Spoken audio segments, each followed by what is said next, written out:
উদযাপন উপলক্ষে আজকে শ্রীপুর উপজেলা অনুষ্ঠানের সম্মানিত সভাপতি ইসলামিক আন্দোলন শ্রীপুর উপজেলা শাখার সংগ্রামী সভাপতি হাফেজ মাওলানা আমিনুল হোসেন সাহেব প্রধান অতিথি হিসেবে উপস্থিত রয়েছেন। গাজীপুর ইসলামী আন্দোলন গাজীপুর জেলা শাখার সংগ্রামী সাধারণ সম্পাদক সরদার মাজেদুর সাহেব সহ বিভিন্ন পর্যায়ের নেতৃবৃন্দ সকলকে আমার ব্যক্তিগত পক্ষ থেকে তথা ইসলামী আন্দোলন বাংলাদেশ শ্রীপুর উপজেলা শাখার পক্ষ থেকে আন্তরিক শুভেচ্ছা অভিনন্দন। আসসালামু আলাইকুম।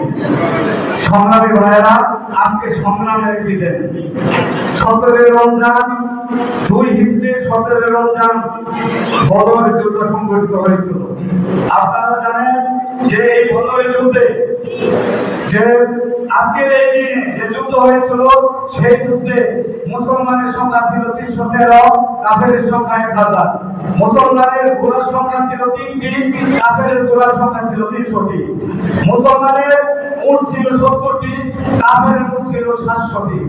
এত কিছু করার পরেও আজকের এই দিনে জনাবে মুহাম্মদ রাসূলুল্লাহ সাল্লাল্লাহু আলাইহি ওয়াসাল্লামের নেতৃত্বে সেদিন মুসলিম জাতি সেদিন কাফেরদের রক্তচক্ষুকে ভয় পায় নাই।